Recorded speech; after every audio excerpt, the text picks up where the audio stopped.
Generally, I use like vintage fabric for the background. So this was from an old skirt. And then the animals are usually like a new piece of like felted wool. And then I use needle felting to put the eyes and the accents on.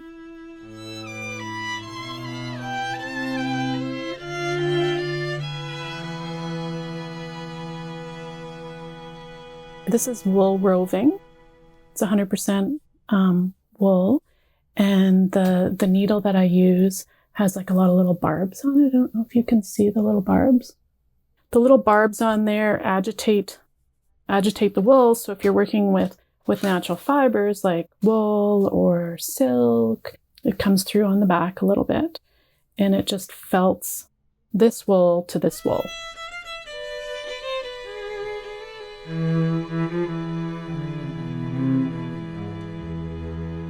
So when my son was little, he always carried around a blanket and a teddy bear, and that little bear was always getting lost. So when I was thinking about stuff that I wanted to make, I was thinking, oh, maybe, other parents have this trouble too. And I wanted to make something where they were like attached together, but not attached together. So the little bunny actually comes out.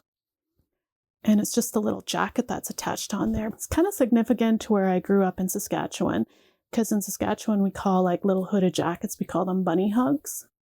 So it all just kind of went together, like a little bunny hug jacket that holds a little bunny, nice and secure. And I did like, this is New Brunswick plaid, but I did Prince Edward Island and Nova Scotia, Cape Breton. A lot of people, when they're kids go to Alberta to work, or they leave the Maritimes and then they have children.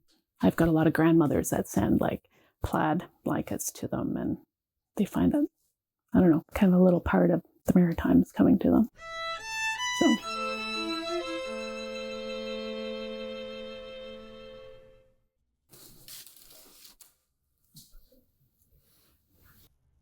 So I do like circles, and I like how you can make the circles look like something. Well, in my mind, it looks like something. This is called chrysanthemum. Do a lot of this with, these are not my favorite scissors. I think I might need to go get my favorite ones. But everybody knows there's only like one rule in the house, and it's like, don't touch mom's scissors. Like, don't cut, no, they're not for paper.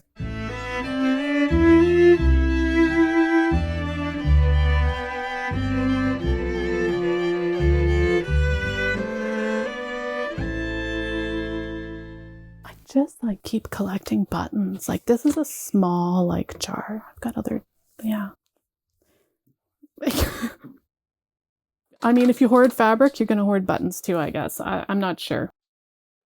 And old tins. A lot of us that sew like old tins. This is an old tin that was my grandfather's that he always kept his candies in. And this is what I got after he passed away, was his like little tin.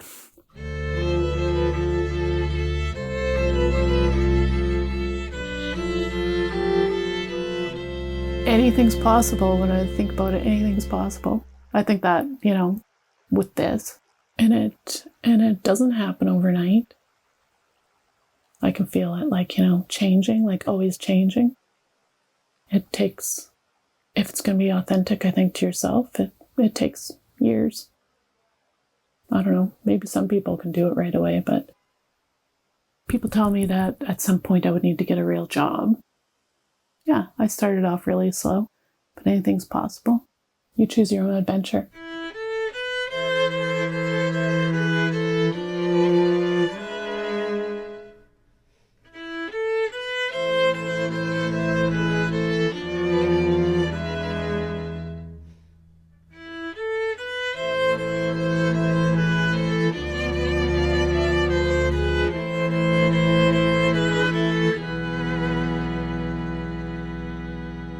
So this is when thrifting gets out of hand, or, collecting. If I see it in the store and it gets my mind turning, or I just like the colors or the texture or anything, I'll just buy that and I'll bring it home and I'll put it in a bucket.